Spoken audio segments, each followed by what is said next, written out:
Rajesh exports இதில் என்ன நடந்திருக்கு சார்? கடந்த 5 வருஷத்தில் தங்கத்தோடைய விலை வந்து ரொம்ப உயர்ந்திருக்குது. ஸோ ஆப்வியஸ்லி அந்த மிஸ் ரிப்போர்ட்டிங் அண்டர் ரிப்போர்ட்டிங்கோட வேல்யூ பெருசாக இருக்கக்கூடிய வாய்ப்பு. பங்குச்சந்தை வந்து பெரிய ஒரு இக்கட்டான ஒரு சூழலில் இருக்கிறதா தகவல் சொல்கிறாங்க. எப்படி இருக்குது, இன்வெஸ்ட் பண்ணலாமா இன்றைய காலகட்டத்தில்?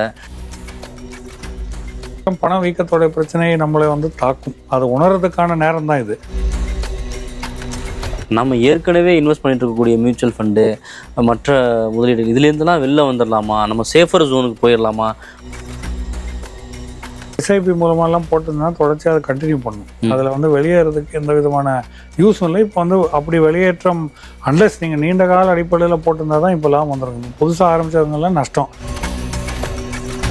26 வருட நம்பிக்கை, லட்சக்கணக்கான சந்தோஷ திருமணங்கள். கல்யாணம்னாலே தமிழ் மேட்ரிமோனி தான். விகடன் நேயர்களுக்கு வணக்கம். 15 லட்சம் கோடி இந்திய பங்கு சந்தையில் ஒரு நிறுவனம் முறைகேடு பண்ணியிருக்கு, இல்லை சரியாக வந்து கணக்கை காட்டலை அப்படின்னு செபி வச்சிருக்க புகார் இந்திய பங்கு சந்தையே ஒரு பெரிய பரபரப்பை ஏற்படுத்தியிருக்கு அப்படின்னு சொல்லலாம். 15 லட்சம் கோடி வந்து முறைகேடு பண்ண முடியுமா, இல்லை தப்பாக கணக்கு காட்ட முடியுமா அப்படின்ற ஒரு கேள்வி எல்லா முதலீட்டாளர்கள் மத்தியிலும் எழுந்திருக்கு. குறிப்பாக இந்த நிறுவனத்தில், அதாவது ராஜேஷ் எக்ஸ்போர்ட்ஸ் அப்படின்ற நிறுவனத்தில் தான் இந்த முறைகேடு வந்து எழுந்திருக்கு. அந்த நிறுவனம் அந்த செபியோட குற்றச்சாட்டை மறுத்திருக்காங்க. இன்னொரு புறம் இந்திய அரசு நிறுவனமான எல்ஐசி இந்த நிறுவனத்தில் பெரிய அளவில் முதலீடு பண்ணியிருக்காங்க. அதாவது 10% அளவுக்கு முதலீடு செஞ்சுருக்காங்க.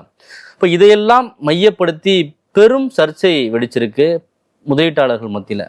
இந்த மோசடியில் என்ன நடந்திருக்கு, இது எப்படி நடந்திருக்கு, இது உண்மையாலுமே மோசடியா, இப்படி பல்வேறு விதமான கேள்விகளுக்கு இன்னைக்கு நம்ம வந்து விடை தேட போகிறோம்.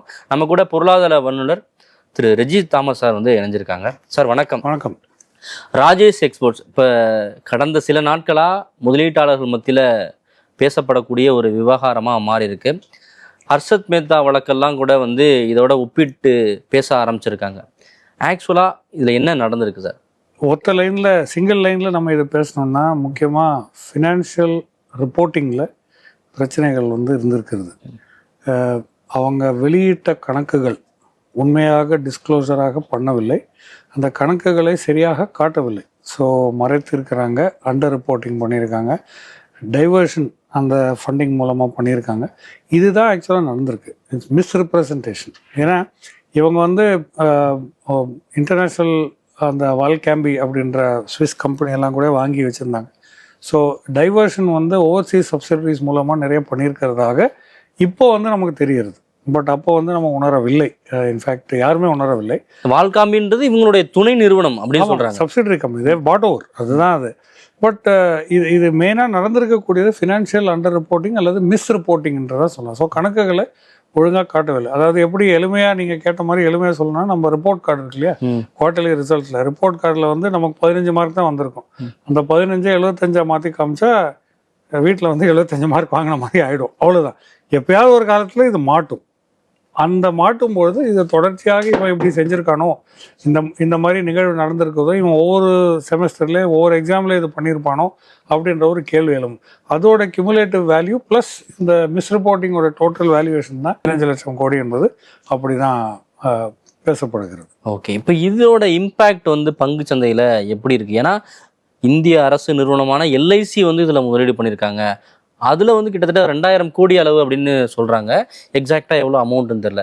அதில் பெரிய அளவில் லாஸ் அவங்களுக்கு கிட்டத்தட்ட 1600 கோடி அளவுக்கு அவங்களுக்கான இழப்பு ஏற்பட்டிருக்கும்னு இந்த ராஜேஷ் எக்ஸ்போர்ட் நிறுவனத்தில் முதலீடு செஞ்ச முதலீட்டாளர்களுக்கும் பெரிய அளவில் இழப்பு ஏற்பட்டிருக்கு அப்படின்னு சொல்கிறாங்க. இது ஒட்டுமொத்தமாக இந்த பங்கு சந்தையில் என்ன தாக்கத்தை ஏற்படுத்தியிருக்கு அப்படின்ற ஒரு கேள்வி இருக்குது. இன்னொரு பக்கம் முதலீட்டாளர்கள் மத்தியில் நம்மளுடைய முதலீட்டு நிறுவனங்கள் மேலே மிகப்பெரிய சந்தேகமும் எழுந்திருக்கு அப்படின்றதையும் பார்க்க முடியுது. பீரியாடிக்காக இந்த மாதிரி சில நிகழ்வுகள் வந்து நம்ம அப்பப்போ நடக்கும். இது நம்ம சந்தைக்கு மட்டும் இல்லை, உலக அளவில் எல்லா சந்தையிலும் நடக்கும். இப்போ என்ரான் கூட ஃபினான்ஷியல் மிஸ் ரிப்போர்ட்டிங் தான். யூஎஸில் பார்த்தீங்கன்னா அந்த மாதிரி இருந்திருக்கு. ஸோ அப்பப்போ இந்த மாதிரி ஒரு சில கம்பெனிஸ் வந்து சத்யம் கம்ப்யூட்டர்ஸ் மாதிரி இருக்குது, ம். நமக்கு எக்ஸாம்பிள்ஸ் ஆல்ரெடி இருக்குது இந்தியாவில். ஸோ பட் இதோட ராஜேஷ் எக்ஸ்போர்ட்ஸோடைய தாக்கம் எவ்வளோ தூரம் இருக்குன்னா இட் இஸ் மோஸ்ட்லி கண்ட்ரோல். அது வந்து மார்க்கெட் டைஜஸ்ட் பண்ணக்கூடிய ஒரு லெவலில் தான் இருக்கிறது. ஏன்னா இது வந்து ஒரு இண்டெக்ஸ், ஃபர்ஸ்ட் ஆஃப் ஆல் இது இண்டெக்ஸ் ஹெவி வெயிட் கிடையாது. இது ராஜேஷ் எக்ஸ்போர்ட்ஸ்ன்றது ஒரு இண்டெக்ஸ் ஹெவி வெயிட் ஸ்டாக் கிடையாது. ஸோ டைரக்ட் இம்பேக்ட் அந்த இண்டெக்ஸ் வந்து குறைவாக இருக்குது. இரண்டாவது, இது வந்து அந்த எக்ஸ்போர்ட் ரிலேட்டட் இனிமே மக்களுடைய, அதாவது முதலீட்டாளர்களுடைய நோக்கம் வந்து எப்படி இருக்கும்னா, இனிமேல் இந்த மாதிரி எக்ஸ்போர்ட் பேஸ்டாக இருக்கக்கூடிய நிறுவனங்களுடைய ஃபினான்ஷியல் எல்லாமே இப்படி தான் இருக்குமோ. நம்ம நாட்டில் பொதுவாக அப்படி தான் யோசிப்பாங்க. இப்போ ஒரு ஐடி கம்பெனி பிரச்சனைனா அப்போ எல்லா ஐடிக்கும் இது வருமா அப்படின்றது அந்த தொடர்ச்சியாக வரும். ஸோ இது மாதிரி இவங்க ஆனால் primarily involve in gold and silver, primarily gold based exports தான். ஸோ அப்படி இருக்கும் பட்சத்தில் அந்த லைனில் இருக்கக்கூடிய ஒரு சில நிறுவனங்கள் தான் நமக்கு பெரிய அளவில் இருக்குது எக்ஸ்போர்ட்டில். ரீட்டைல் இவங்களுடைய பிரதானமே கோல்டு தான், கோல்டை மையப்படுத்தியது, கோல்டு எண்ட் டு எண்ட் அப்படின்றாங்க. மைனிங்ல இருந்து ஃபினிஷ் ப்ராடக்ட் வரைக்கும் அந்த மாதிரி இருக்கக்கூடிய வெரி ஃபியூ நிறுவனங்கள் தான் நமக்கு இருக்கிறது. ஸோ ரீட்டைல் ஜுவலர்ஸ் நிறைய இருக்காங்க. கல்யாண் ஜுவல்லராக இருக்கட்டும், இல்லை தங்கமயில, இதெல்லாமே ரீட்டைல் ஜுவலர்ஸ் தான். இவங்க யாரும் மைனிங்கெல்லாம் போகிறது கிடையாது. பட் இந்த மாதிரி எண்ட் டு எண்டாக இருக்கக்கூடிய, ஸோ அதனால ஒரு கம்பைன்ட் ஓவரால் இந்த சந்தைக்கு ஒரு இம்பேக்ட் வரும், இல்லை இந்த மாதிரி செக்டருக்கு ஒரு பாதிப்பு வரும், கோல்டு அண்ட் சில்வர் இருக்கக்கூடிய எல்லாமே பாதிப்பு வரும்ன்றது தவறு. ஸோ ஐ திங்க் மோர் ஒரு ஐசோலேட்டட் கேஸாக தான் சந்தை இது பார்க்கும். இண்டெக்ஸ் வெயிட்டேஜும் கிடையாது பெரிய அளவில். ஸோ பெரிய அளவில் ஒரு தாக்குதல் வராது. ஒரு நெகட்டிவ் இம்பேக்ட் இருந்திருக்கு, சென்டிமெண்ட் நெகட்டிவாக இருந்திருக்கும். பட் அதுக்குள்ளான வீழ்ச்சி சந்தையில வந்து பெரிய அளவு சந்திக்கவில்லை என்றது இல்ல. சந்தையில வீழ்ச்சி சந்திக்காது அப்படின்றத புரிஞ்சுக்க முடியுது. ஆனா முதலீட்டாளர்கள் மத்தியில, இல்ல புதிய முதலீட்டாளர்கள் மத்தியில இது ஒரு பெரிய கேள்விக்குறியா மாறலாம், இல்ல ஒரு சந்தேகத்தை எழுப்பலாம். ஒரு நேர்மையா செயல்படக்கூடிய நிறுவனங்கள் மேலேயே ஒரு சந்தேகத்தை உருவாக்கலாம் இல்லையா? அதை கேட்கிறேன். இது முக்கியமா சந்தேகம் வருதுன்றதுன்னா, நம்ம பல ஆண்டு காலமாக இந்த விகடனை நம்ம பேசிட்டு வரும்போது ஒவ்வொரு தடவையும் நான் சொல்றது என்னன்னா, ரிசல்ட்ஸ் வரும்போது கொஞ்சம் கவனமாக இருங்கள். இந்த ஸ்டாக் வந்து பொதுவாக நம்மளோட சாம்பிள் போர்ட்ஃபோலியோ எல்லாத்துக்குமே ஒரு ஸ்டாக்கை வந்து தேர்ந்தெடுக்கும்பொழுது சில கேள்விகள் முதலீட்டாளர்கள் கேட்க வேண்டும். நம்ம வந்து விலையை மட்டும் பார்க்குறோம், அந்த ப்ரைஸ் அப்ரிசியேஷனுக்கு நல்ல ரிசல்ட்னா லாபத்தை காட்டுறாங்க அப்படின்னு, இல்லை ரெவென்யூ வருவாயை காட்டுறாங்க அப்படின்றது சந்தோஷப்பட்டு நம்ம முதலீடு செய்கிறோம். பட் அது மட்டுமே அதில் மட்டுமே அடங்கக்கூடிய ஒரு செய்தி வந்து இது கிடையாது. ஒரு கம்பெனியை நம்ம வந்து தேர்ந்தெடுக்கும்போது பல விஷயங்கள் கேட்க வேண்டும்.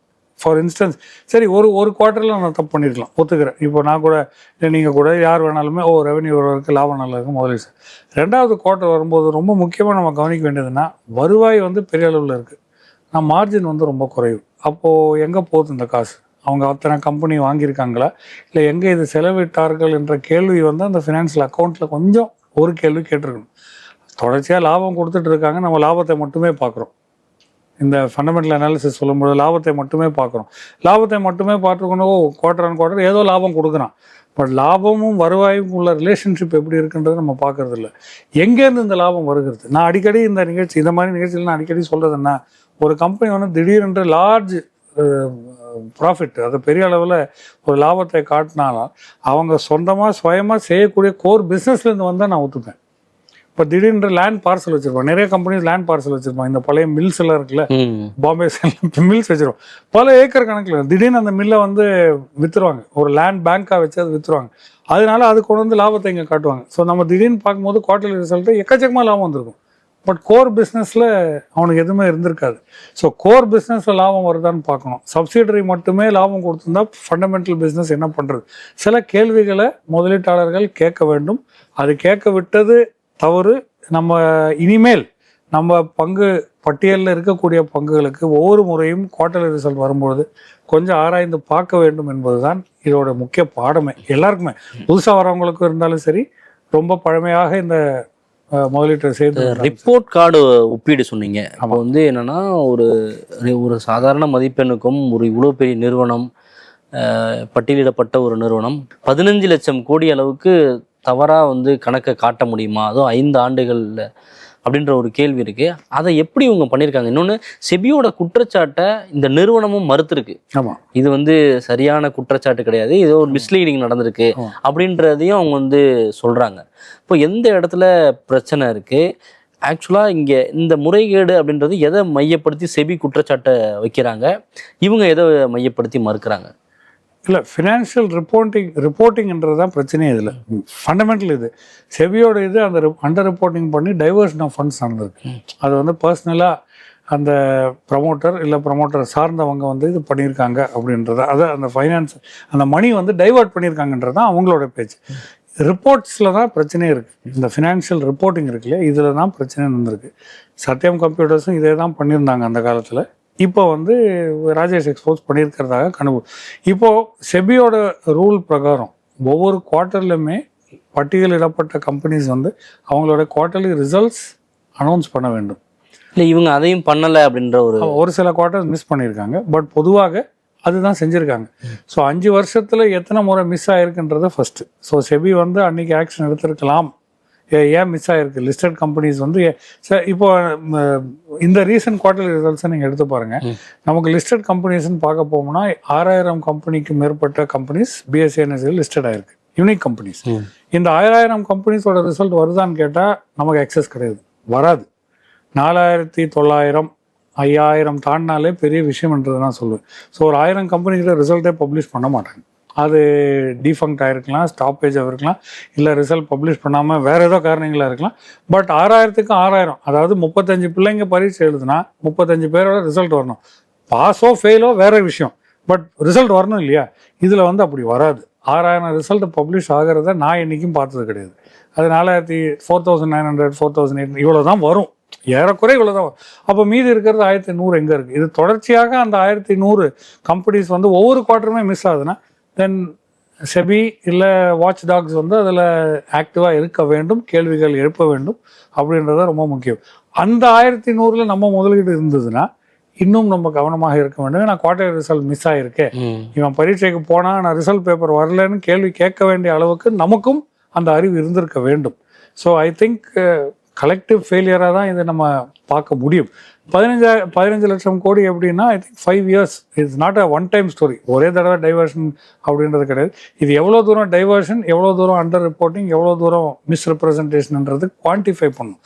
அது குவான்டிஃபை பண்ண முடியல. இப்போ ஓவராலாக இத்தனை லட்சம் கோடின்றது தான் நம்ம கண்டுபிடிச்சிடும். இதில் வந்து இந்த ஃபேக்டர் பண்ணிட்டோம்னா இந்த டைவர்ஷன் ஆஃப் ஃபண்ட்ஸ் ரிகவர் பண்ணக்கூடிய வாய்ப்புகள் இருக்கிறது. இப்போ சொத்து வழக்கு கொண்டு வரலாம், அசெட்ஸை லிக்விடேட் பண்ணலாம், இந்த மாதிரி பண்ணலாம். பட் இது எவ்வளோ தூரம் பேட் ரிப்போர்ட்டிங், எவ்வளோ தூரம் டைவர்ஷன்ன்றது குவான்டிஃபை பண்ணிட்டாங்கன்னா ஃபாரன்சிக் இன்வெஸ்டிகேஷனில் இது நமக்கு தெரிஞ்சிடும். இந்த இப்போ டைவர்ஷன் இல்லை பேட் ரிப்போர்ட்டிங் இதெல்லாம் சொல்கிறீங்க இல்லையா? இப்போ இது வந்து எப்படி நடந்திருக்கும் போது வந்து தங்க தொழில் எண்ட் டு எண்டு இந்த வால்காம்பி அப்படிங்கிற ஒரு நிறுவனம், அதுதான் வந்து துணை நிறுவனம் தான் முழுக்க இவங்களுடைய வருவாயில் மொத்த வருவாயில் 90% அதிகமான ஒரு வருவாயை அந்த நிறுவனத்தின் மூலமாக தான் வந்திருக்கு அப்படின்ற ஒரு தகவலை சொல்கிறாங்க. ஆனால் அந்த நிறுவனத்தில் எவ்வளோ பேர் வேலை செய்கிறாங்க, அங்கே என்ன வேலை நடக்குது, அதோட ஆடிட் என்ன, அதோடைய ஃபினான்ஸ் ரிப்போர்ட் என்ன, இது எதையுமே வந்து இவங்க வெளிப்படுத்தலை அப்படின்னு சொல்கிறாங்க. கேட்டால் அந்த சுவிஸ் நிறுவனம் வந்து இல்லை சுவிஸ் அரசு வந்து இதற்கு வந்து எங்களுக்கு அனுமதி கொடுக்கல அப்படின்ற ஒரு காரணத்தையும் இவங்க சொன்னதாக சொல்கிறாங்க. அது வந்து ஏற்புடையதா? இவ்வளோ காலங்களில் வந்து எந்தவித கணக்குகளையும் வெளியிடாமல் இப்படியான ஒரு வருவாயை மட்டும் காட்டுறதுக்கான ஆப்ஷன்ஸ் இருக்கான்றதே ஒரு பெரிய ஆச்சரியமாக இருக்குல்ல. எந்த நாட்டிலையுமே அந்த மாதிரி ஒரு எக்ஸம்ஷன்லாம் கிடைக்காது. டேட்டா வந்து நீங்கள் ஒரு கம்பெனி எந்த ஊரில் நடத்தணும், இப்போ நம்ம ஊரில் இல்லை, நீங்கள் வெளிநாட்டில் எங்கே நடத்தாலுமே ரிப்போர்ட்டிங்ன்றது கம்பல்சரி. அது யூஎஸில் இருந்தாலும் சரி, யூரோப்பில் இருந்தாலும் சரி, ரிப்போர்ட்டிங்ன்றது நீ ரிப்போர்ட் பண்ணி தான் ஆகணும். அது சப்சிடரி அக்கௌண்ட்ஸ் இங்கே இப்போ நம்ம ஃபாரின் இன்வெஸ்டர்ஸ் வந்து நம்ம பங்குகளே இல்லை நம்ம கம்பெனியில் முதலீடு செய்கிறது இங்கே சப்சிடரி அக்கௌண்ட்ஸாக காமிக்கிறாங்க. இன்வெஸ்ட்மெண்ட் த்ரூ இந்த சப்சிடரி அப்படின்னு காட்டுறோம். ஸோ டெஃபினட்டாக அந்த மாதிரிலாம் ஸ்விஸ் ஏஜென்சிஸோ இல்லை ஸ்விஸ் கவர்மெண்ட்டோ அந்த மாதிரி எக்ஸம்ஷன்லாம் கொடுத்துருக்க வாய்ப்புகள் ரொம்ப குறைவு. எனக்கு தெரிஞ்சு அது வந்து உண்மையாக இருக்க வாய்ப்புகள் ரொம்ப குறைவு. இவங்க ரிப்போர்ட் பண்ணியிருக்க வேண்டும், but they are hiding behind certain shadows. அதுதான் அங்கே முக்கியமாக சில நிழல்களுக்கு பின்னாலே இந்த அக்கௌண்ட்ஸ்லாம் யார் பார்க்குறா, எவ்வளோ பணியாளர்கள் இருக்காங்கன்னு கேட்டால் அதுக்கும் ராஜேஷ் மேத்தாவை தான் சொல்கிறாங்க. ஒருத்தருக்கு தான் எல்லாமே தெரியும் அப்படின்ற ஒரு கருத்தையும் சொல்கிறாங்க. இவர் 15 லட்சம் கோடி ரூபா அளவுக்கான இவ்வளோ வர்த்தகம் நடக்குது. இப்போ 5 ஆண்டாக இருந்தாலும் கூட மிகப்பெரிய வர்த்தகம் நடக்கிறத ஒரே ஒரு சிங்கிள் மேன் வந்து எப்படி வந்து அதை வந்து ஹேண்டில் பண்ண முடியும், அதை நிர்வகிக்க முடியும் அப்படின்றது. அது வந்து முக்கியமாக அவரோட டீம் இருக்கும். இந்த அக்கௌண்ட்ஸ் எழுத இப்போ அவர் சிஎஃப்ஓ சிஇஓ இது யாரையும் நம்ம விரல் சூண்டவில்லை. பட் நான் சொல்கிறேன், இவர் சொல்லிட்டாருன்னா it's like a proprietorship firm. Rajesh exports limited public limited company listed கம்பெனினாலும் அந்த ப்ரொமோட்டர் தான் எல்லாமே. அதில் அவர் சொல்கிற மாதிரி தான் அங்கே கணக்கு எழுதப்படுது என்பது இப்போ உறுதியாயிடுச்சு. இரண்டாவது, இவங்க செய்கிற தொழில் வந்து தங்கம். நீங்கள் நினச்சி பாருங்க, கடந்த 5 வருஷத்தில் தங்கத்தோடைய விலை வந்து ரொம்ப உயர்ந்திருக்குது. ஸோ ஆப்வியஸ்லி அந்த மிஸ் ரிப்போர்ட்டிங் அண்டர் ரிப்போர்ட்டிங்கோட வேல்யூ பெருசாக இருக்கக்கூடிய வாய்ப்பு. இது சப்போஸ் தங்கத்தோடைய விலை குறைஞ்சிருது, ஹைபாத்தட்டிக்கலாக நான் சொல்கிறேன், இப்போ இருக்கிறத விட குறைஞ்சிருதுன்னு வச்சுங்க, இந்த அண்டர் ரிப்போர்ட்டிங் வந்து இவ்வளோ பெருசாக நமக்கு தோணி இருக்காது, வந்திருக்காது. மிஸ் ரிப்போர்ட்டிங் இருந்திருக்கும், பட் நமக்கு அது பிரச்சனையாக தோணி இருக்காது. ஏன்னா விலை, அந்த அசெட் அண்டர்லைங், இவங்க செய்யக்கூடிய பிஸ்னஸோடைய அண்டர்லைங் அசெட் வேல்யூவேஷன் வந்து இவ்வளோ தான் இருக்கிறது. So I think that is where the problem. இதில் முக்கியமாக கவனிக்க வேண்டிய இன்னொரு விஷயமா என்ன இருக்குன்னா, இங்கே இருக்கக்கூடிய உள்நாட்டு முதலீட்டாளர்கள் யாருமே அதில் வந்து முதலீடு செய்யலை. பெரிய அளவில் மியூச்சுவல் ஃபண்ட் நிறுவனங்களாக இருக்கட்டும், மற்ற நிறுவனங்களாக இருக்கட்டும், எந்த நிறுவனமும் அதில் முதலீடு செய்யலை. ஆனால் எல்ஐசி வந்து அதில் தொடர்ந்து அதில் முதலீடு செஞ்சுட்டே இருந்திருக்காங்க. 2017 ஆரம்பித்து அவங்க வந்து அவங்களுடைய இன்வெஸ்ட்மெண்ட் வந்து இன்க்ரீஸ் பண்ணிட்டே வந்து கிட்டத்தட்ட 10% மேலே வந்து இன்வெஸ்ட் பண்ணியிருக்காங்க. இதை எப்படி புரிஞ்சுக்கிறது? ஏன்னா இங்கே இருக்கவங்க யாருமே பண்ணாத பட்சத்தில், முதலீட்டு நிறுவனங்கள் மியூச்சுவல் ஃபண்ட்லாம் பண்ணாத பட்சத்தில் எதன் அடிப்படையில் எல்ஐசி பண்ணாங்க? ஏன்னா கவர்மெண்ட் நிறுவனமே அதில் முதலீடு பண்ணும்போது அது ஒரு நம்பகத்தன்மை வரும் மக்களுக்கு, இல்லை முதலீட்டாளர்கள். இல்லை, பொதுவாக நம்ம இங்கே வந்து எந்த ஒரு இன்வெஸ்டருமே, அதாவது சிறு முதலீட்டாளராக இருக்கட்டும், யாருமே வந்து எல்ஐசி எங்கே முதலீடு செய்கிறாங்க அதனால நான் இன்வெஸ்ட் செய்கிறேன்றது கிடையாது.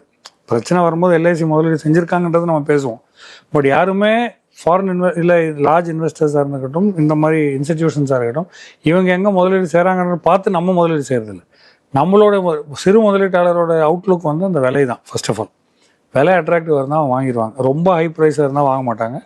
ரொம்ப லோ ப்ரைஸ் இருந்தால் அவங்களுக்கு பிடிக்கும். ஏன்னா வாங்கிடலாம், திடீர்னு லாட்ரி மாதிரி அது ஏறிச்சுன்னா நமக்கு லாபம் வந்துடும். இதுதான் லாஜிக். இந்த மியூச்சுவல் ஃபண்ட்ஸ் வந்து 2 தரப்பு. இப்போ எல்ஐசியோட இன்வெஸ்ட்மெண்ட் ஸ்ட்ராட்டஜி தான் அடுத்த மியூச்சுவல் ஃபண்ட் ஃபாலோ பண்ணணுன்ற ரூல் கிடையாது. எல்லாம் இண்டிபெண்ட் பாடிஸ், ரைட்? அதில் அரசாங்கமுமே இன்வால்வ் ஆகாது. எல்ஐசியோட இன்வெஸ்ட்மெண்ட் டிசிஷன்ஸில் வந்து அரசாங்கமே வந்து நீ ராஜேஷ் எக்ஸ்போர்ட்ஸில் போடு, இல்லை XYZ கம்பெனியில் போடாத அப்படின்ற டைரக்ஷனில் வராது. முதலீடு தொகையை சேஃப்கார்டாக இருக்கட்டும். ஏன்னா லார்ஜஸ்ட் டிவிடெண்ட் பேயிங் PSU வந்து one of the largest paying வந்து எல்ஐசி தான். அண்ட் கோர் ஜாப் வந்து இன்சூரன்ஸ் தான். அவங்களுக்கு வந்து இன்வெஸ்டிங் அவங்களோட கோர் ஜாப் கிடையாது. வேற எந்த இன்சூரன்ஸ் நிறுவனங்களும் கூட அதில் இன்வெஸ்ட் பண்ணல, யாருமே பண்ண மாட்டாங்க. ஏன்னா அவங்க, அதுதான் நான் சொல்றேன்னா, நான் ஃபர்ஸ்டே நீங்க இந்த நிகழ்ச்சி ஆரம்பிக்கும் போதே நான் சில கேள்விகளை கேட்டேன். இந்த லாபம் இவ்வளோ இருக்கு, ஏன் மார்ஜின் இவ்வளோ கம்மியாக இருக்கு, ரெவன்யூ இவ்வளோ இருக்கு, ஏன் லாபம் இவ்வளோ குறையுது, இந்த கேள்வியெல்லாம் மற்ற மியூச்சுவல் ஃபண்ட் கேட்டிருப்பாங்க. கேட்டு சரி இதில் ஏதோ சரி இல்லாத மாதிரி இருக்கிறது. ப்ளஸ் இவங்க வந்து விசிட்ஸ் போயிருக்கலாம். இப்போ நிறைய மியூச்சுவல் ஃபண்ட்லாம் ஃபண்டமெண்டல் அனாலிசிஸில் ரிப்போர்ட் படிக்கிறது ஒரு புறம். இது வந்து சிறு முதலீட்டாளர்கள் நம்ம வந்து போய் தனிப்பட்ட முறையில் ஒரு ப்ரமோட்டரை பார்க்க முடியாது, ஒத்துக்கிறேன். பட் மியூச்சுவல் ஃபண்ட்ஸ் இருக்காங்கல்ல, அவங்க வந்து போய் பார்ப்பாங்க. ஃபீல்டு விசிட் மட்டும் இல்லை, அந்த CFO CEOட டைரக்ட் பிஸ்னஸ் பிளான் கேட்கறது, எக்ஸ்சேஞ்ச் பண்ணுறது. அதுக்கப்புறம் கன்விக்ஷன் வந்தாலே ஒழிய இவங்க வந்து முதலீடு செய்ய மாட்டாங்க. அந்த கிளியரன்ஸ் டு இன்வெஸ்ட் வந்து கிடைக்காது. அதுபோல் இப்போ மற்ற மியூச்சுவல் ஃபண்ட்ஸ் ட்ரை பண்ணியிருப்பாங்க, அந்த மீட்டிங் நடந்திருக்காதுன்றது என்னோட திங்கிங். எல்ஐசிக்கு வந்து இந்த எதுவுமே பார்க்காம சரி விலை மட்டும் ஏற்றம் சந்தித்துக்கிறது, தங்கத்துடைய விலை ஏற வாய்ப்புகள் இருக்கிறது, எண்ட் டு எண்டாக இருக்கக்கூடிய ஒரு இந்தியன் கம்பெனி ராஜேஷ் எக்ஸ்போர்ட்ஸாக இருக்கிறது. ஸோ முதலீடு செஞ்சு பார்க்கலாம்னு முதலீடு செஞ்சுருப்பாங்க. எல்ஐசியோட இன்னொரு பிரச்சனை, லாபத்தை புக் பண்ண மாட்டாங்க. 2000 கோடி விலை ஏறக்கூடிய ஒரு சூழல் வந்து ராஜேஷ் எக்ஸ்போர்ட்ஸ் இருந்திருக்கு. விலை ஏற்றமெல்லாம் நடந்திருக்கு. அந்த காலகட்டத்தில் லாபத்தை புக் பண்ணி எடுக்க மாட்டாங்க, எப்பவும் எடுக்க மாட்டாங்க. இப்போ பிரச்சனை வந்தோடனே உட்காந்துட்டு இருப்போம். நம்ம வந்து நீங்க சொன்ன மாதிரி 1500 கோடி நஷ்டம். ராஜேஷ் எக்ஸ்போர்ட்ஸுங்க இல்லை, வேற எந்த நிறுவனத்தில் முதலீடு பண்ணாலும் லாபத்தை புக், பொதுவாக லாபத்தை புக் பண்ண மாட்டாங்க. அது they don't trade it like ஒரு ட்ரேடர். நான் சொல்ல வரல, ஒரு இன்வெஸ்டரா கூட லாபத்தை புக் பண்ணும். லாபத்தை புக் பண்ணாமல் அங்கே வச்சிருக்கிறது என்ன, டிவிடெண்ட் மட்டும் வரும்னு உட்காந்துருக்கீங்களா? லாபத்தை புக் பண்ண வேண்டும். அது DII, FII, மியூச்சுவல் ஃபண்ட் யாராக இருந்தாலுமே அதுதான் லாஜிக்கு. FIIஸே பல லட்சம் கோடி கொண்டு வராங்களே, புக் பண்ணி வெளியேறாங்கன்னா அந்த பாடம் வந்து ஏன் இவங்க வந்து எல்ஐசி ஏன் கற்றுக்கொள்ளவில்லை என்றுதான் என்னோட கேள்வி. அவங்க வந்து புக் பண்ணி வெளியேறிக்கலாமே. இதில் who's preventing you from doing it? Rajesh exports தான் வைக்கணும்னு ரூல் கிடையாதுல்ல. லாபம் வந்திருக்கு, விலை ஏற்றம் சம்பாதி ஒரு 15%, 10% விலை ஏற்றம் நடக்கும்போது புக் பண்ணி அட்லீஸ்ட் ஒரு 50% இது இப்போ லாபத்தை எடுத்துருக்கலாம். இது இப்படியே ஓடும். ஏன்னா தங்கத்தோடைய விலையை மட்டும்தான் நீங்கள் கவனிச்சிங்க. தங்கத்தோடைய விலை ஏறும்பொழுது ராஜேஷ் எக்ஸ்போர்ட்ஸ் ஏறும். இந்த மாதிரி பிரச்சனை வரும். நீ ஃபினான்ஷியல் ரிப்போர்ட்டிங் கவனிக்கல, இல்லை இவ்வளோ தூரம் பிரச்சனை கவனிக்கலன்றதை நம்ம எடுத்துக்க முடியுமா அவங்க? ஏன்னா ஒரு சாதாரண இல்லை, ஒரு தனியார் மியூச்சுவல் ஃபண்ட் நிறுவனங்கள் கூட வந்து இந்த அளவுக்கு ஆராய்ச்சி பண்ணி ஃபீல்டு விசிட் போய் இவ்வளோ மீட்டிங்லாம் நடந்த பிறகு தான் ஒரு நிறுவனத்தில் முதலீடு பண்ணுறாங்க. ஒரு அரசு நிறுவனம் அப்படிங்கும்போது பல்வேறு செக்லிஸ்ட் வச்சுருப்பாங்க. இதெல்லாம் தாண்டி தான் கடந்து தான் ஒரு முதலீடு பண்ணுவாங்க. ஏன்னா மக்களுடைய பணம் இருக்காங்க, ஆமாம் இருக்கு. மக்களுடைய பணம் இருக்குது அப்படிங்கும்போது இதெல்லாம் இவ்வளோ அசால்ட்டாக முதலீடுகள் நடந்துருமா அப்படின்ற ஒரு கேள்வி இருக்குது. இப்போ நீங்கள் சொல்கிறது இன்னும் ஆச்சரியமாக இருக்குது. ஆமாம், இப்போ எதுவுமே பண்ண மாட்டாங்க, பண்ணாமே பிளாங்காக தான் வந்து பண்ணியிருக்க கூடும், பண்ணியிருக்கிறதுக்கான வாய்ப்புகள் இருக்குது. இன்னொன்று லாபத்தை புக் பண்ண மாட்டாங்க அப்படின்றதெல்லாம் இருக்குல்ல. அப்போது அந்த நிறுவனத்தின் மீதான சந்தேகமாக வருது. இப்போ நம்ம ராஜேஷ் எக்ஸ்போர்ட்ஸ் பண்ணது தவறா அப்படின்னு விவாதிக்கிறது போல் இப்போ நம்ம எல்ஐசி பக்கம் நம்ம அதிகமாக கான்சன்ட்ரேட் பண்ண வேண்டிய இது இருக்குது. அதை பற்றி நம்ம நிறைய டிஸ்கஸ் பண்ணுறோம். இந்த முறைகேடு எப்படி நடந்திருக்கு அப்படின்றத தாண்டி இது எப்படி புரிஞ்சுக்கிறது? இல்லை, எல்ஐசி கிட்ட மக்கள் பணம் கிடையாது. நீங்கள் இன்சூரன்ஸ் ப்ரீமியம் கட்டுறது தான் அவர்கிட்ட இருக்கு. அது வந்து போர்ட்ஃபோலியோ மேனேஜர்லாம் கிடையாது. உங்களுக்கு வந்து பிஎம்எஸ் நடத்துறதோ எல்ஐசி அந்த மாதிரி கிடையாது. எல்ஐசி மியூச்சுவல் ஃபண்ட் இருக்கு. எல்ஐசி பிரைமரிலி இன்சூரன்ஸ் ஃபண்டு தான். அதை வந்து இன்சூரன்ஸ் கவர் போக மீதி இருக்கிறது எங்கேயோ டிப்ளாய் பண்ணோம். ஸோ எல்ஐசி மியூச்சுவல் ஃபண்ட் இந்த ரூட்டில் தான் அது போயிருக்கும் அப்படின்றது தான். கவனக்குறைவுலால் தான் இந்த மாதிரி நடந்திருக்குன்றது தான் என்னோட வியூவை தவிர, எல்ஐசி மியூச்சுவல் ஃபண்ட் அப்போ அவங்களோட போர்ட்ஃபோலியோவில் இருக்கக்கூடிய மற்ற ஸ்டாக்ஸ் எப்படி பர்ஃபார்ம் ஆயிருக்குன்றது நம்ம டெஃபினட்டாக இந்த நேரத்தில் பார்க்க வேண்டும். ஏன்னா மற்ற மியூச்சுவல் ஃபண்ட் யாருமே இந்த மாதிரி ஒரு பிரச்சனையில் மாட்டல. அதனால தான் சொன்னேன், ராஜேஷ் எக்ஸ்போர்ட்ஸ் சந்தைக்கு வந்து பெரிய அளவில் பாதிப்புலாம் ஒன்றும் ஆகாது. எந்த மியூச்சுவல் ஃபண்டும் பெரிய அளவில் பாதிக்க போவதில்லை. பாதிப்பு இருந்தால் எல்ஐசி மட்டுமே. அது எல்ஐசினா எல்ஐசி மியூச்சுவல் ஃபண்டாக இருக்கலாம், எல்ஐசி ஆஸ் அன் இன்ஸ்டிடியூஷனாக இருக்கலாம். பட் அந்த தொகை ஓவரால் எல்ஐசியோட இன்வெஸ்ட்மெண்ட் பர்சன்டேஜில் இது வந்து ரொம்ப சிறு தொகை தான். பெரிய அளவில் பாதிப்புலாம் வராது. கண்டிஜென்சி ஃபண்டில் இதை கவர் பண்ணிடலாம். இது ஒன்றும் அவங்களுக்கு பிரச்சனை கிடையாது. பட் நீங்கள் கேட்குற மாதிரி மெத்தடாலஜி ஆஃப் இன்வெஸ்டிங் வந்து ஏன் ஃபாலோ ஆகலைன்றதான் கேள்வி. தட் இஸ் அ கான்ஸ்டன்ட் வரி. இனிமேல் அது வந்து ஷேப் அப் ஆகுன்றது தான் என்னோட வியூ. அதுலேயும் கவனம் 100% கவனம் செலுத்தும். ஏன்னா அந்த கேள்வி வந்து கேட்கலாம், ஏன் நீங்கள் வந்து இதை கவனிக்கல, இந்த அண்டர் ரிப்போர்ட்டிங் மற்ற யாருமே பண்ணாதோ சரி அந்த மாதிரி நீங்கள் ஐடென்டிஃபை பண்ணி முதலீடு செய்கிறது கரெக்டு. ஏன் லாபத்தை புக் பண்ணல, ஏன் வந்து இந்த கொஸ்டின்ஸ் வந்து அந்த ப்ரொமோட்டர்கிட்ட நீங்கள் கேட்கல அப்படின்றது டெஃபினட்டாக கவனம் இல்லை. ஏன் இந்த கேள்விக்குன்னா இது வந்து பொலிட்டிக்கலாக கனெக்ட் பண்ணுறாங்க. ஏன்னா இவ்வளோ பெரிய ஹியூஜ் நம்பர் இப்படி நடக்குது, ஒரு மார்க்கெட் நடக்குது அப்படிங்கும்போது இதை வந்து ஒரு அரசியல் ஆதரவு இல்லாமல், ஒரு அதிகார மட்டத்துடைய ஆதரவு இல்லாமல் இதை செய்ய முடியாது அப்படின்ற ஒரு குற்றச்சாட்டை முன்வைக்கிறாங்க. காங்கிரஸ் கட்சிலாம் அந்த குற்றச்சாட்டை முன் வச்சிருக்காங்க. இன்னொரு பக்கம் அரசு நிறுவனமான எல்ஐசியும் வந்து இதில் முதலீடு பண்ணுது. இப்போ இதெல்லாம் இந்த கனெக்ஷன்ஸ் பண்ணி பார்க்கும்போது இப்படியான ஒரு கேள்விகள் வருது. இதோட பின்னணியில் வேற ஏதாவது இருக்கா, இல்லை அரசியல் காரணங்கள் இருக்கா, இல்லை அரசியல் சப்போர்ட்டோடு இது நடந்திருக்கா அப்படின்றதெல்லாம் பார்க்க. இப்போ இது வந்து அதை எப்படி பார்க்கணும்னா, எல்ஐசி வந்து ஒரு பிஎஸ்யூ, அதனால இந்த கேள்விகள் எழுப்புறீங்க. இப்போ ஒரு private mutual fund XYZ mutual ஃபண்டுக்கு வந்து ஒரு நிறுவனமே பண்ணலையே, அதனாலதான் கேள்வி வருது. நான் ஹைபோதெட்டிக்கலா சொல்றது, connecting politics to this may R may not be correct. இதுதான் என்னோட வியூ. அது பிஎஸ்யூ இருக்கிறதுனால அது பொலிட்டிக்கல் ஒரு கலர் வந்து நம்ம கொடுக்குறோம். இது பொலிட்டிக்கல் இன்ஸ்டிடியூஷன் ஏதோ வேற ஏதோ ஒரு மியூச்சுவல் ஃபண்ட் வந்து இந்த மாதிரி பிரச்சனையில மாட்டியிருந்தா அது பொலிட்டிக்ஸை பற்றி நம்ம பேசியிருக்க மாட்டோம். ஏன்னா அந்த மியூச்சுவல் ஃபண்டும் இல்லை, அந்த மியூச்சுவல் ஃபண்டுக்கும் பொலிட்டிக்ஸுக்கும் கவர்மெண்ட்டுக்கும் சம்மந்தமே இல்லை. But unfortunately LIC is a PSU. So டெஃபினட்டாக கேள்விகள் எழும்பும். பட் எனக்கு தெரிஞ்சு அதில் பொலிட்டிக்கல் ஆங்கிள் வந்து ரொம்ப குறைவாக தான் இருக்கும்ன்றதான் என்னோட வியூ. ஐ டோன்ட் எக்ஸ்பெக்ட் அது பெருசாக லிங்க் ஆகி ஃப்ளோ ஆயிருக்குன்றதுலாம் எனக்கு இல்லை. ஏன் கேட்குறேன்னா, முன்னாடியே நீங்கள் சொன்னது செபியோடைய ஒரு மிக முக்கியமான பொறுப்பு இது மாதிரியான முறைகேடுகள்லாம் நடக்காமல் தடுக்கிறது. அதற்காக தான் அவங்க விதிமுறைகள்லாம் வகுக்கிறாங்க. ஆனால் இவ்வளோ இது மானிட்டருக்கும் கடந்து, இவ்வளோ கண்காணிப்பையும் கடந்து இப்படியான ஒரு முறைகேடு நடக்குது. அதுவும் 5 ஆண்டுகளாக இது நடந்துகிட்டே இருந்திருக்கு அப்படின்ற ஒரு விஷயத்த நம்ம பார்க்குறோம். அப்போ அப்படி இருக்கும்போது இதெல்லாம் கண்காணிக்காமல் விட்டாங்களா, இல்லை வந்து இந்த இவங்களுடைய ஆதரவில் அது நடந்துச்சா அப்படின்ற ஒரு கேள்வி இயல்பாக வருது. இல்லை, கரெக்ட். இப்போது திங் இஸ் திஸ், பொதுவாக வருமுன் காப்புறது இல்லை தடுக்கிறதுன்றது ரொம்ப குறைவு. இந்த மாதிரி ஃபினான்ஷியல் ரிப்போர்ட்டிங்லாம் தவிர்க்கிறதுக்கான வாய்ப்புகள் வந்து ரொம்ப குறைவு. பொதுவாகவே பழைய காலத்து சினிமா மாதிரி தான், எல்லாம் முடிஞ்சு கொலையில் அடைஞ்ச பிறகு தான் போலீஸ் வரும். ஸோ இப்போ வந்து அதே போல தான் வந்திருக்கிறது, குறையா சொல்லலை. பட் இது உணர்றதுக்கான நேரம் வந்து நம்ம வந்து கால அவகாசம் வந்து ஓவராக கொடுத்து விட்டோமா அப்படின்றது எல்லா நிகழ்வுகளையுமே.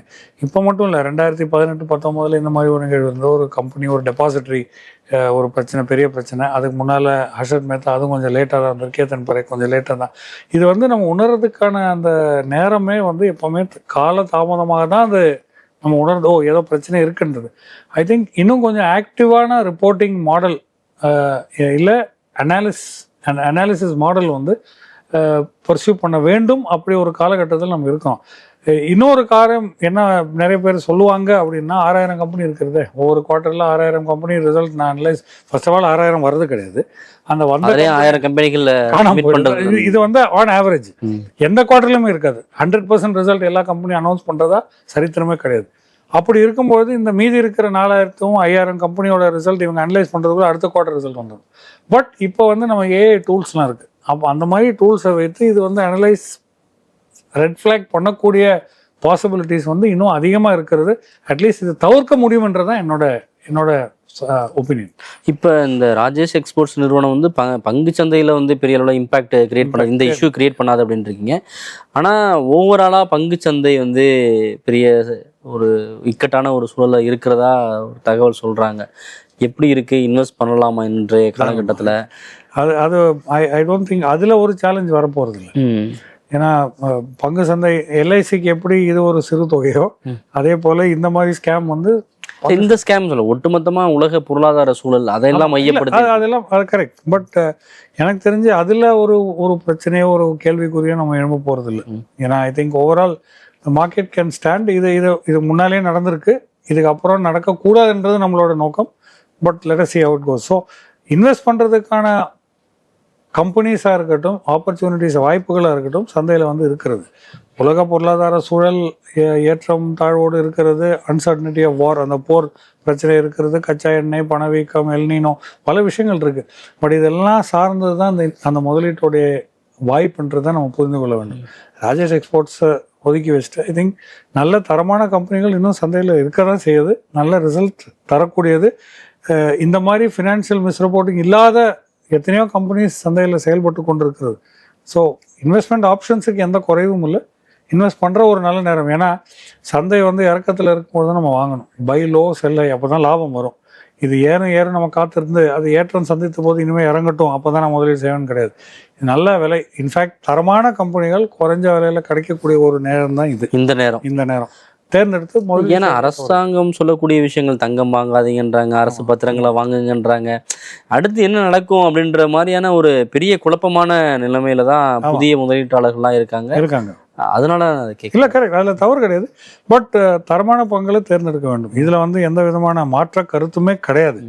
இந்த 6000 கம்பெனியில் எப்படி தேர்ந்தெடுப்பீங்கன்னா ஃபர்ஸ்ட் வந்து ரிசல்ட் கவனிங்க, அதுதான் ஃபண்டமெண்டல். ப்ரைஸை மட்டுமே பார்த்தா நம்ம வந்து மிஸ்லீட் ஆகிடுவோம் இந்த மாதிரி. ஸோ ப்ரைஸை மட்டும் பார்க்காமல் அது உள்ளே சார்ந்து இருக்கக்கூடிய பல ஃபேக்டர்ஸ் நம்ம கவனிக்க வேண்டும். ஐ திங்க் அந்த ஆப்பர்ச்சுனிட்டி டெஃபினட்டாக இருக்குது. தங்கம் அன்ஃபார்ச்சுனேட்லி இந்திய முதலீட்டாளர்கள் முடியாதுன்னு கிடையாது, வாங்கக்கூடாதுன்னு ஒரு சூழல். பட் உலக அளவில் பார்த்தீங்கன்னா தங்கத்தோடைய விலை இறக்கத்தில் தான் இருக்குது. $4150 அப்படின்னு நல்ல இறக்கம். இந்த டைமில் தான் தங்கம் வாங்கணும்னு தோணும். பட் நம்மளால் வாங்க முடியல. அப்படி வாங்கினாலுமே நமக்கு ரேட் வித்தியாசம் பெரிய வராது. ஏன்னா ருபி எக்ஸ்சேஞ்ச் ரேட் வந்து இப்படி வழிக்கிட்டே போயிட்டுருக்கு. ஸோ அதெல்லாம் அவாய்ட் பண்ணிவிட்டு நீங்கள் வேறு வழி இல்லாமல் ஐ திங்க் ஒன்று கவர்மெண்ட் பாண்ட்ஸ் இல்லை கார்பரேட் பாண்ட்ஸ். ஏன்னா கூடிய சீக்கிரம் பண வீக்கத்தோடைய பிரச்சனையை நம்மளை வந்து தாக்கும். அதை உணர்றதுக்கான நேரம் தான் இது. அது உணரும் பொழுது டெஃபினட்டாக இன்ட்ரெஸ்ட் வட்டி விகிதத்தை வந்து ஏற்றும் போது பாண்ட்ஸ் வந்து பாண்ட் மார்க்கெட் அட்ராக்டிவாக இருக்கும். பங்கு சந்தை இதே மாதிரி ரேஞ்ச் பவுண்டாக தான் இருந்தாலுமே அதுக்குள்ள தரமான கம்பெனிஸ், வாய்ப்புகள் தருகின்ற கம்பெனிஸ் வந்து டிஃப்ரெண்டாக இருக்குது. பாண்ட்ஸ் தான் இனிமேல் ஆப்ஷனாக இருக்க போகுது அப்படின்றீங்களா? பெரிய ஆப்ஷன் பாண்ட்ஸ் அப்படின்னு இல்லை, இப்போ இன்ட்ரெஸ்ட் ரேட் மாற்றங்களில் தான் இதெல்லாமே ஓட போகுது. பண வீக்கம் வந்தாலே அரசாங்கம், எந்த ஒரு அரசாங்கம், நம்ம அரசாங்கம் மட்டும் இல்லை, உலகத்தில் இருக்க எந்த அரசாங்கமே ஃபஸ்ட்டு கையாளக்கூடியது இன்ட்ரெஸ்ட் ரேட் தான். அந்த வட்டி விகிதம் ஏற்றம் அப்படின்றது தவிர்க்க முடியாத ஒரு பிரச்சனைக்குள்ளே தான் போயிட்டுருக்கோமோ அப்படின்றது என்னையோடைய ஃபீலிங். ஏன்னா இன்றைக்கி முக்கியமாக சைனாவுடைய ப்ரொடியூசர் ப்ரைஸ் இன்ஃப்ளேஷன் டேட்டா வந்திருக்கு. அந்த டேட்டா வந்து பார்த்தீங்கன்னா எதிர்பார்ப்பை விட ரொம்ப உயர்ந்திருக்கு. 3.9%லாம் யாரும் எதிர்பார்க்கல, பட் அங்கே உயர்ந்திருக்கிறது. ஸோ அவங்க வந்து ஒரு செப்பரேட் எக்கானமி, அது டோட்டலி டிஃப்ரெண்ட் அவங்க ஃபங்க்ஷனிங். பட் ஆஸ்திரேலியா ஆல்ரெடி ஏற்றுறதுக்கான அந்த பேச்சுகள் வந்து ஆல்ரெடி இந்த பணவீக்கம் வந்து நம்ம நாட்டுக்குள்ள நுழையும் போது ஆர்பிஐ வந்து ரேட்டு டெஃபினட்டாக ஏற்றுவாங்க. அந்த ஃபோர்காஸ்ட் ஆல்ரெடி கொடுத்துருக்கு. ஸோ அப்படி ரேட் மாற்றம், இன்ட்ரெஸ்ட் வட்டி விகிதம் வந்து ஏற்ற போகுது அப்படின்னா பாண்ட் மார்க்கெட்ஸ் தான் கொஞ்சம் ஆக்டிவாக இருக்கும். அங்கே தான் வாய்ப்புகள் அதிகம், லாபம் சம்பாதிக்கிற பாசிபிலிட்டி அதிகம். அப்படி இருக்கும்பொழுது பாண்ட் மார்க்கெட்ஸ் இந்த சீசனில் கொஞ்சம் அட்ராக்டிவாக இருக்கக்கூடிய வாய்ப்பு டெஃபினட்டாக இருக்கு. இப்போ இந்த இடத்துல என்ன கேள்வி வருதுன்னா, இப்படியான ஒரு எக்கனாமிக்கல் கிரைசிஸ் வரப்போகுது அப்படின்ற ஒரு பேச்சு எழுந்துட்டு இருக்கக்கூடிய சூழலை நம்ம ஏற்கனவே இன்வெஸ்ட் பண்ணிட்டு இருக்கக்கூடிய மியூச்சுவல் ஃபண்டு மற்ற முதலீடு இதுலேருந்துலாம் வெளில வந்துடலாமா, நம்ம சேஃபர் ஜோனுக்கு போயிடலாமா அப்படின்னு காமனாக ஒரு திங்கிங் வருது. அது சரியான முடிவா? நீங்கள் சொல்கிற மாதிரி இப்போ அதுலேருந்து வெளில வந்து பாண்ட்ஸுக்கு போடலாமா, இல்லை மாறணுமா, ஆமாம். என்ன மாதிரியான ஒரு முடிவுகள் எடுக்கணும்? ஆமாம், இப்போ மியூச்சுவல் ஃபண்டில் இருக்கிறது இப்போ எஸ்ஐபி மூலமாலாம் போட்டிருந்தா தொடர்ச்சி அதை கண்டினியூ பண்ணணும். அதில் வந்து வெளியேறதுக்கு எந்த விதமான யூஸும் இல்லை. இப்போ வந்து அப்படி வெளியேற்றம் அன்லெஸ் நீங்கள் நீண்ட கால அடிப்படையில் போட்டிருந்தா தான் இப்போ லாபம் வந்துருங்க. புதுசாக ஆரம்பித்தவங்கெல்லாம் நஷ்டம். அந்த நஷ்டம் வர்றதை நிறைய பேர் ஸ்டாப் பண்ணிடுவோம், எஸ்ஐபியே ஸ்டாப் பண்ணிடுவாங்க. அப்போ அந்த பிரின்சிபல் ஆஃப் இன்வெஸ்டிங் இன் எஸ்ஐபியே நம்ம வந்து கீல் பண்ணிடுறோம். அது வந்து ஒரு தவறான வியூ அப்படின்றது. எஸ்ஐபி போகிறது எஸ்ஐபியை போகணும். நீங்கள் லம்சம் போடுறதுல இனிமேல் யோசிக்க வேண்டிய ஒரு கட்டாயம். ஏன்னா மார்க்கெட் வந்து ஒரு ரேஞ்ச் பவுண்டாக தான் இருக்க போகுது. ரேஞ்ச் பவுண்டாக இருக்கும்பொழுது உங்களுடைய அந்த மார்க்கெட் பார்ட்டிசிபேஷன் வந்து இன்னும் ஆக்டிவ் ஆகணும். ஏன்னா குறிப்பிடத்தக்க ரேஞ்சுக்குள்ளே தான் இருக்க போகுது, பணவீக்கம் வரப்போகுது. அப்போனா எக்ஸ்ட்ராடினரிலி பர்ஃபார்மிங் கம்பெனிஸ் தான் அந்த ரிசல்ட்ஸ் வந்து உங்களுக்கு தர முடியும். ரிசல்ட்னா ஏற்றமோ விலை ஏற்றமோ லாபமோ வருவாயோ அந்த வளர்ச்சி தரக்கூடிய லிஸ்ட் ஆஃப் கம்பெனிஸ் வந்து இன்னும் சுருங்கும். ஏன்னா இந்த மாதிரி தாக்குதலில் தாக்கு பிடிக்கிற கம்பெனிஸ் வந்து ரொம்ப குறைவு. தேர்ந்தெடுத்து முதலீடு செய்யணும். ஸோ அங்கே முதலீடு ஆப்பர்ச்சுனிட்டி இருக்குது. இந்த ரேஞ்ச் பவுண்ட் மார்க்கெட்லேயே உங்களுக்கு லாபம் தரும். ஸோ அதனால் அது ஸ்டாப் பண்ணி வெளியேறன்றதெல்லாம் நான் சொல்ல மாட்டேன். Continue with SIPs, continue with stocks, but quality stocks. இப்போ நீங்கள் புதுசாக ஆரம்பித்தவங்க ஒரு நஷ்டத்தில் இருப்பாங்க, அவங்க வெளியேறினா அது வந்து ஒரு நல்ல முடிவாக இருக்காதுன்னு. ஆல்ரெடி லாங் டேர்மாக பண்ணுறவங்க, ஒரு லாபத்தில் இருக்கிறவங்க, அவங்க என்ன பண்ணலாம், அதை கண்டினியூ பண்ணலாமா? ப்ராஃபிட் புக் பண்ணலாம். ஒரு சில ப்ராஃபிட் புக் பண்ணுறதுல எந்த விதமான தவறும் கிடையாது. ப்ராஃபிட் புக் பண்ணணும். இப்போ லாபம் வந்துச்சுன்னா ஒரு 30-40% ப்ராஃபிட் புக் பண்ணுறதுல எந்த விதமான தவறு கிடையாது. கண்டினியூ பண்ணுறதும் தொடர்ச்சியாக கண்டினியூ பண்ணலாம். ஏன்னா அவ்வளோ தூரம் நீங்கள் ஆரம்பித்த லெவலுக்கெல்லாம் போகிறது. பணவீக்கத்தினால இவ்வளோதான் ஒரு வீழ்ச்சி இருக்கும், இல்லை ரேஞ்ச் பவுண்டாக இருக்கும். அந்த பணவீக்கமும் பெரிய அளவில் சஸ்டெயின் ஆக போவதில்லை. ஏன்னா இது வந்து ஆயில் ட்ரிவன் சப்ளை சைட் ஷாக்ல தான் இந்த பிரச்சனை வருது. இது வந்து கடந்துரும். Maybe 3 months, maybe 6 months, but இவென்ச்சுவலாக அன்எண்டிங் இன்ஃப்ளேஷன் ஸ்டேட்டுக்குள்ளெல்லாம் நம்ம போகிறதில்ல. அது கரெக்ட் ஆகும்போது மறுபடியும் பாதை வந்து கிளியர் ஆகிடும். அந்த வளர்ச்சியான பாதை தொடர்ச்சி ஆகும். ஆனால் மியூச்சுவல் ஃபண்ட்லேயும் ப்ராஃபிட் புக் பண்ணலாம் அப்படின்றீங்க? டெஃபினட்டாக பண்ணணும். நான் எப்போவுமே சொல்கிறது தான், லாபத்தை பார்த்தா ஓரளவு புக் பண்ணுறதுல எந்த விதமான தவறும் கிடையாது. அதில் வந்து லாபம்னா நீ எவ்வளோ பர்சன்டேஜ்னு நீங்கள் சொல்லுங்கள். அப்படி இல்லை, இவ்வளோ பர்சன்டேஜ் இருந்தால் நம்ம இந்த புக் பண்ணிட்டு வந்துடலாம் அப்படின்னு ஏதாவது பர்சன்டேஜ்னு கிடையாது. இப்போ இந்த பணவீக்கம் வர்றதுனால மார்க்கெட் ரேஞ்ச் பவுண்டாக இருக்க போகுது. அப்படி ரேஞ்ச் பவுண்டாக இருக்கும்போது புதிய உச்சத்தை தொடுமான்னு கேட்டால் தொடாது. தொடர்றதுக்கான வாய்ப்பு கிடையாது. கிடைக்கிற வரையும் எடுத்துட்டு வந்து கிடைக்கிற வரைக்கும் எடுத்துங்க. சிறு முதலீட்டாளருக்கு குறைவாக இருக்கும், நீண்ட கால முனைவும் கொஞ்சம் அதிகமாக இருக்கும். பட் அந்த அதிகத்தை அப்படியே வைத்திருந்து புஸ்தகத்தில் பார்த்து சந்தோஷப்படாமல் லாபம் இருந்ததுன்னா அட்லீஸ்ட் ஒரு 40 to 50% ஹாஃப் அட்லீஸ்ட் புக் பண்ணுறதுல எந்த விதமான தவறுதல். ப்ராஃபிட்லையா இல்லை இன்வெஸ்ட்மெண்ட்லையா? லாபத்தில் புக் பண்ணுங்க. இன்வெஸ்ட் பண்ணுறது எப்படி, நீங்கள் லாங் டேர்ம் தான். அது வந்து யாருமே மொத்தமாக நான் எடுத்துகிட்டு போன்றதை வலிச்சு எடுத்துகிட்டு நீங்கள் எங்கே கொண்டு போய் போகிறீங்க? அது போடுறதுக்கான ஆப்ஷனும் கிடையாது. தங்கமும் கிடையாது, வெள்ளியும் கிடையாது, போடக்கூடாதுன்றீங்க. ஸோ அப்போ கடைசியில் அங்கே தான் இருக்கணும். So continue to invest, but ப்ராஃபிட்டை புக் பண்ணிட்டு அந்த ஹார்வெஸ்ட் பண்ணுறது எப்படி அறுவடை செய்கிறோமோ, விதைக்கிறோம் அறுவடை செய்கிறோம், அதே பிரின்சிபல் இங்கே அப்ளை பண்ணுங்க, அவ்வளோதான். ஏன்னா இப்போ மியூச்சுவல் ஃபண்ட்லாம் ஒரு லாங் டேர்ம், ஒரு 10 வருஷத்துக்கு நீங்கள் வச்சிருந்தா தான் அதுக்கான ப்ராஃபிட்டே பார்க்க முடியும். இல்லை, அதோடைய பர்பஸே அதான் சொல்கிறாங்க. அப்படியான சூழலில் இப்படி ஒரு பொருளாதார நெருக்கடி வரும்போது நீங்கள் ஒரு கணிசமான லாபம் இருந்தாலும் நீங்கள் புக் பண்ணிட்டு வெளில வந்துடுங்க அப்படின்றது ஒரு சரியான முடிவாக இருக்குமா? ஆமாம், சரியான முடிவாக தான் இருக்கும். அதில் வந்து எந்த விதமான தவறு கிடையாது. இல்லை, ஃபண்டை ஸ்விட்ச் பண்ணணும். நீங்கள் பிஏ ஃபண்ட்ஸ் இருக்குது, மல்டி அசெட் ஃபண்ட் இருக்குது, செக்டரல், அந்த தீமை வந்து மாற்றணும். நீங்கள் நம்ம வந்து சூழலுக்கு ஏற்ற மாதிரி மாற்றணும். அதனால தான் இவ்வளோ ஆப்ஷன்ஸ் கொடுத்துருக்காங்களே. இல்லை, ஆப்ஷனே வேணாம், ஒரே திசையில் தான் சந்தை போயிட்டு இருந்தால் இவ்வளோ ஆப்ஷனை கிரியேட் பண்ண தேவை அவசியமே கிடையாது. ஸோ அந்த ஷிஃப்ட் வந்து டெஃபினட்டாக பண்ண வேண்டிய ஒரு சூழல் தான் இது. அதை ஆக்டிவாக இன்வெஸ்ட் பண்ண ஒரு கவனம் செலுத்தி முதலீடு செய்ய வேண்டிய ஒரு நேரம் தான் இது. Absolutely right. இந்த டைமில் தான் கூடுதலாக ஆக்டிவாக இருக்க வேண்டும். ஏன்னா நம்ம லாப நஷ்டத்தோடைய டிசிஷன் மேக்கிங் வந்து ரொம்ப கிரிட்டிக்கலாக இருக்கக்கூடிய ஒரு சூழல். இப்போ மியூச்சுவல் ஃபண்டுக்கு சொல்லிட்டீங்க, டைரக்ட் ஷேர் மார்க்கெட்டுடைய முதலீட்டாளர்களுடைய நிலவை அதே சேம் தான். ஐ திங்க் ஷார்ட்டர் அந்த டேர்மை வந்து ஸ்ட்ரிங்க் பண்ண வேணும். நம்ம வந்து நான் 10 வருஷத்துக்கு முதலீடு செஞ்சு உட்காடுறேன் அப்படின்றதெல்லாம் பிரின்சிபலாக இப்போ இருக்கக்கூடாது. I think quarter to quarter அந்த உங்கள் இன்வெஸ்ட்மெண்ட்ஸை வந்து மானிட்டர் பண்ணி லாபம் வரக்கூடியதை லாபத்தை புக் பண்ணுங்கள். ஏன்னா அடுத்த குவார்ட்டர் இதே பங்குகள் தான் லாபம் தரும்ன்ற உறுதி யாருக்குமே தெரியாது. ப்ளஸ் இந்த மாதிரி அப்பப்போ ராஜேஷ் எக்ஸ்போர்ட்ஸ் மாதிரி சில விஷயங்கள்லாம் நடக்கும். அப்படி இருக்கும்பொழுது நம்ம கேர்ஃபுல்லாக, ஏன்னா கன்சிஸ்டன்சி கிடையாது. முந்தையெல்லாம் நம்ம மல்டி பேக்கர்னு சொல்லலாம், இது வந்து அப்படியே இருக்கும், 100 வருஷத்துக்கு ஓடும் அப்படின்லாம் சொல்லலாம். இப்போ அந்த பிரின்சிபல்லாம் கிடையவே கிடையாது. திடீர்னு ஐடியிலேருந்து ஏஐ மாறுவாங்க, ஏஐலேருந்து வேறு ஏதோ மாறுவாங்க, இது ஸ்பேஸ்ன்னுவாங்க, ஏரோஸ்பேஸ்ன்றாங்க. மாற்றங்கள் வந்து கொண்டு இருக்கும்போது 3 months கட்டாயம் நீங்கள் எவாலுவேட் பண்ணோம், ஆக்ஷன் எடுக்க வேண்டிய ஒரு டைம் ஃப்ரேம் தான். டைம். இப்போ மியூச்சுவல் ஃபண்ட் பற்றி சொல்லிட்டீங்க, டைரக்ட் ஷேர்ஸ் பற்றி சொல்லுங்கள். அதில் இருக்கவங்க என்ன முடிவு எடுக்கணும்? அதே தான் இதுவும். இன்ஃபேக்ட் குவார்ட்டர்லி ரிசல்ட்ஸ் வந்து mutual fund quarterly result publish பண்ண மாட்டாங்க, பட் கம்பெனிஸ் வந்து குவார்ட்டர்லி ரிசல்ட் பப்ளிஷ் பண்ணுவாங்க. ஸோ ஆல்ரெடி நம்ம பேசியிருந்தோம், 4000-5000 கம்பெனி ரிசல்ட் பப்ளிஷ் பண்ணும். அந்த எதுக்காக ஒரு வருஷத்துக்கு 4 முறை ரிசல்ட் பப்ளிஷ் பண்ணுறாங்கன்னா உங்களுக்கு தெரியறதுக்காக, நமக்கு வந்து தெரியணும் இந்த கம்பெனி செயல்பாடு எப்படி இருக்குன்றது. ஸோ நம்மளோட டைரக்ட் ஸ்டாக்ஸ் இருக்கக்கூடிய ஹோல்டிங்குமே நான் பல வருஷம் அப்படின்றது நான் சொல்ல மாட்டேன், எங்கேயுமே சொன்னதும் கிடையாது. 3 months தான் என்னோட ஹோல்டிங் பீரியடாக இருக்கணும் அப்படின்றத நான் என்றேன். 3 monthsக்குள்ளே ரிசல்ட் சிறப்பாக கொடுத்தது, இல்லை தொடர்ச்சியாக குவார்ட்டர்லி ரிசல்ட் சிறப்பாக கொடுத்துருந்தால் வருவாய், மற்ற எல்லா கண்டிஷன்ஸ் சாட்டிஸ்ஃபைடாக இருந்தால் நான் அது தொடர்ச்சியாக வைப்பேன். இல்லாட்டி அடுத்து 2 குவார்ட்டர் தொடர்ச்சியாக ரிசல்ட் சரியாக வரலன்னா அந்த ஸ்டாக்கை வெளியேற வேண்டியது ஒரு சூழல். அது இந்த குளோபல் எக்கனாமிக் சினாரியோன்னு கிடையாது, எப்போவுமே இதுதான் இப்படி தான் இருக்கணும். Because dynamics of the market வந்து அவ்வளோ மாற்றங்கள் வந்து கொண்டிருக்கக்கூடிய ஒரு சூழல். இன்வெஸ்ட்மெண்ட் சம்மந்தமாக நிறைய தகவல் சொன்னீங்க. இப்போ திருப்பி இந்த ராஜேஷ் எக்ஸ்போர்ட்ஸ்க்கே வரலாம். இப்போ இந்த முறைகேடு நடந்திருக்கு அப்படின்னு செபி சொல்லியிருக்காங்க, இவங்க மறுக்கிறாங்க. ஒருவேளை செபி சொல்கிறபடி இந்த முறைகேடு நடந்திருக்கு அப்படின்னு நிறுவனம் ஆயிட்டா இதற்கு யார் பொறுப்பு? ப்ரமோட்டர் பொறுப்பு, ஆடிட்டர்ஸ் பொறுப்பு, அதே போல் சிஎஃப்ஓ, சிஇஓ. ஏன்னா இவங்க எல்லாம் சைன் ஆஃப் பண்ணி தான் அந்த மிஸ் ரிப்போர்ட்டிங் நடந்திருக்கு. நீங்கள் பப்ளிஷ் பண்ண ரிசல்ட்ஸுக்கு சிக்னட்டரிஸ் நீங்கள் தான், ஆதரைஸ் சிக்னட்டரிஸ் ஆஃப் த கம்பெனி நீங்கள் தான். முக்கியமாக ஆடிட்டர்ஸ் வந்து இது சர்டிஃபை பண்ணி கொடுத்துருக்காங்க. இதே பேக்ரவுண்ட் ஸ்டோரி நீங்கள் சத்தியம்லேயும் பார்க்கலாம், அதே தான் இங்கேயும். ஸோ இவங்க எல்லாமே வந்து டெஃபினட்டாக responsible for financial reporting. So 100% இவங்களோட பொறுப்பில் தான் இருக்கும். அது நேரடியாக சொல்கிறீங்க. இன்னொரு பக்கம் அரசாங்கமும் இதற்கு பொறுப்பே இருக்குமா அப்படின்னு, பொறுப்பாகுமா அப்படின்ற கேள்வி இருக்குல்ல. அரசாங்கம் இது வந்து it's not a PSU, public sector undertaking கிடையாது. ஸோ டைரக்ட் அரசாங்கத்தோட இன்வால்வ்மெண்ட் கிடையாது. இப்போது மிஸ் ரிப்போர்ட்டிங் நடந்திருக்கிறது ஒரு it's a limited company, it's a public limited company தவிர இட்ஸ் நாட் அ கவர்மெண்ட். வெளியிலிருந்து ஆக்ஷன் மட்டும் தான் எடுக்க முடியும். அவ்வளோதான். அதை பனிஷ் பண்ணலாம், பேன் பண்ணலாம், கம்பெனி முதலீட்டாளர்களுக்கு சேஃப்கார்டு கொடுக்கலாம், இதை எக்ஸிட் கொடுக்கலாம், இல்லை இன்டகிரேட் பண்ணலாம், இல்லை மூடலாம். இது எல்லாமே செயல்பாடாக இருக்கும்.